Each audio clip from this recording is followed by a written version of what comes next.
নমস্কাৰ ছাত্ৰসকলক স্বাগতম জনাইছোঁ আছাম টিএছচি ইউটিউব চেনেললৈ। মই আজি তোমালোকৰ মাজলৈ আহিছোঁ ক্লাছ 5ৰ অসমীয়াৰ লেচন 4ৰ কুৱেশ্যন এনচাৰখিনি অৰ্থাৎ পিঠাৰ মেলৰ কুৱেশ্যন এনচাৰখিনি সকলোৱে ভালদৰে শুনি যাব আৰু যদি মোৰ চেনেলটো ছাবস্ক্ৰাইব কৰি হ'ব যাতে আগলৈ এনেকুৱা ভিডিঅ' পাই থাকে। মই ইয়াৰ আগত বাকী 3টা লেচনৰ কুৱেশ্যন এনচাৰ দিছোঁ, যদি চোৱা নাই চাই ল'ব আৰু সকলোৱে মিলি চেনেলটো অতি সোনকালে 1K ছাবস্ক্ৰাইব কৰিবলৈ আশা কৰিলোঁ।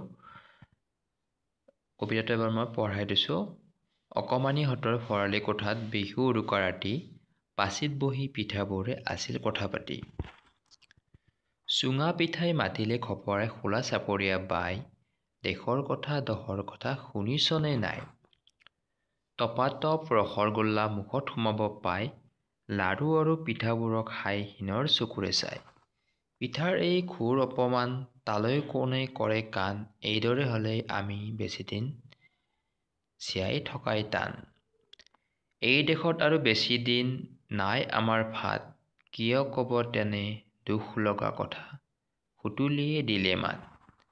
ফেনী পিঠাই দিলে উত্তৰ ফেন উলিয়াই, হওঁতে আমাৰ চুঙা বোপাই মিছা কোৱা নাই। আজিকালি আৰু অকমানিয়ে নাপায় আমাক চিনি, লুচি লাগে বিস্কুট লাগে লাগে চাহ পানী।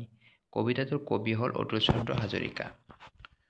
কোনে কাক কি প্ৰসংগত কৈছিল? ক, এই দেশত আৰু বেছি দিন নাই আমাৰ ভাত।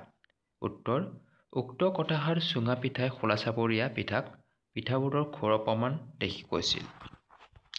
খ নম্বৰ, কিয় ক'ব তেনে দুখ লগা কথা? উত্তৰ, উক্ত কথাষাৰ সুতুলি পিঠাই চুঙা পিঠাক কৈছিল কাৰণ চুঙা পিঠাৰ কথা শুনি সুতুলি পিঠাৰ খং উঠিছিল। গ নম্বৰ, লাড়ু আৰু পিঠাবোৰক খাই হীনৰ চকুৰে চাই। উত্তৰ, উক্ত কথাৰ চুঙা পিঠাই খোলা চাপৰীয়া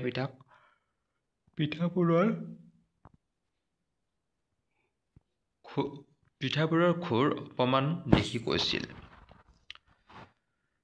প্ৰশ্ন, তলৰ খালী ঠাইত বাকচত থকা উপযুক্ত শব্দৰে পুৰোৱা। ভৰালি কোঠা, উৰুকা, পাচি, খপৰাই, ঘোৰ অপমান, হঠাৎ ক্ষীণ। উদাহৰণ, অতি অসন্মান, অৱমাননা, ঘোৰ অপমান। অকস্মাৎ, হঠাৎ। বিহুৰ আগদিনা উৰুকা। শস্য আদি থবৰ বাবে বাঁহৰ কাঠিৰে সজা বহল মুখৰ সঁজুলি পাচি। লৰালৰিকৈ কৰা কাৰ্য খপৰাই।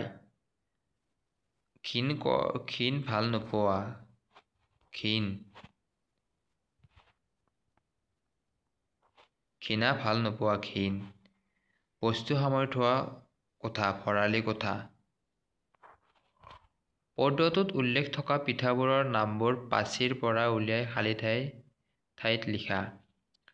টেকেলি পিঠা, ঘিলা পিঠা, পানী পিঠা, সুতুলি পিঠা, ফেনী পিঠা, চুঙা পিঠা, নাৰিকল পিঠা, খোলা চাপৰীয়া পিঠা, তিল পিঠা, বৰ পিঠা, ক্ষীৰ পিঠা, কল পিঠা, তাল পিঠা, জেং পিঠা। উদাহৰণ, চুঙা পিঠা, খোলা চাপৰীয়া পিঠা, সুতুলি পিঠা, ফেনী পিঠা। উত্তৰ লিখা। ক, খোলা চাপৰীয়া পিঠাক কোনে কি বুলি সম্বোধন কৰিছিল? উত্তৰ, খোলা চাপৰীয়া পিঠাক চুঙা পিঠাই বাই বুলি সম্বোধন কৰিছিল। খ নম্বৰ, কি পিঠাই পিঠাৰ মেলত ভাগ লৈছিল? উত্তৰ, চুঙা পিঠা, খোলা চাপৰীয়া পিঠা, সুতুলি পিঠা আৰু ফেনী পিঠাই পিঠাৰ মেলত ভাগ লৈছিল। ক নম্বৰ, অকমানিয়ে পিঠা আৰু লাড়ুৰ সলনি কি খাবলৈ বিচাৰে? উত্তৰ, অকমানিয়ে পিঠা লাড়ুৰ সলনি ৰসৰ গোল্লা, লুচি বিস্কুট খাবলৈ বিচাৰে। প্ৰশ্ন, চুঙা পিঠাই মাতিলে খপৰাই খোলা চাপৰীয়া বাই, খপৰাই শব্দটোৰ দৰে টপৰাই শব্দটোৱে ততাকৈ অৰ্থ প্ৰকাশ কৰিছে।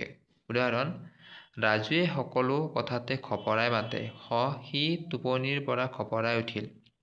গ, সকলো প্ৰশ্নৰ উত্তৰ খপৰাই দিয়া সহজ নহয়। প্ৰশ্ন, ওপৰত খপৰাই শব্দ ব্যৱহাৰ কৰি লিখাৰ নিচিনাকৈ টপৰাই শব্দটো ব্যৱহাৰ কৰি তিনিটা বেলেগ বাক্য ব্যৱহাৰ কৰা। ক, অলিয়ে প্ৰশ্নটো সোধোতে ৰাজুৱে টপৰাই উত্তৰ দিলে। খ, সকলোৱে কথাতে টপৰাই উত্তৰ দিব নালাগে। গ নম্বৰ, অলিৰ জিভাখন পাতল, সেইবাবে তাই টপৰাই উত্তৰ দিলে। দলত আলোচনা কৰি শব্দবোৰৰ বাক্য উলিয়াই একোটাকৈ বাক্য ৰচনা কৰা। উদাহৰণ: পাতি, শাৰী অৰ্থত। তামোলৰ পুলিবোৰ পাতি পাতিকৈ ৰোৱা, অৰ্থাৎ শাৰী পাতিকৈ ৰোৱা। পাতিত, শাৰী বা পাতি। পাতিত বহি অকমইনাই সাধু শুনি আছে। কথা। উত্তৰ: কথা হৈছে মুখৰ কথা। মাম্পী আৰু হিমাংশীয়ে কথা পাতি আছে। কথা মাটিৰ জোক। ৰাজৰ দুই কথা মাতি আছে। পানী। পানী মানে হৈছে খোৱা পানী বা জল। পানীয়েই প্ৰাণীৰ প্ৰাণ। সেইটো পানী মানে হৈছে ব্ৰহ্মাৰ জীয়ৰী সৰস্বতী। পানী হ'ল এগৰাকী দেৱী। মাটি মানে হৈছে ভূমি। অসমৰ মাটি পলসুৱা। মাটি মানে হৈছে কাৰোবাক মাতা। অলিয়ে মাম্পীক মাতি আছে। খ নম্বৰ: দিন মানে যে সূৰ্য ওলাই থকা সময়। আজিৰ দিনত মই বহুত খেলিলোঁ। দিন মানে হৈছে দুখীয়া। দিনক সহায় কৰিব লাগে। কালি মানে হৈছে পাৰ হৈ যোৱা দিন। মাম্পী কালি গুৱাহাটীলৈ গৈছিল। কালি মানে হৈছে গণিতৰ যুগ। কালিৰ একক বৰ্গ। প্ৰথম নম্বৰ: শালি মানে হৈছে সুধা। নিয়াই শালি ভাত খাব নোৱাৰে, অৰ্থাৎ সুধা ভাত খাব নোৱাৰে। শালি মানে হৈছে ভক্ষণ কৰা। মাক দেউতাক বাহিৰলৈ যাওঁতে ৰাহুলে সকলো খালী কৰিলে। প্ৰশ্ন: নাওখনত দিয়া, ইয়াত কিতাপত আছে, এইটো নাওখন ইয়াত নাই। নাওখনত দিয়া অব্যয় পদেৰে তলৰ বাক্যকেইটা সম্পূৰ্ণ কৰা।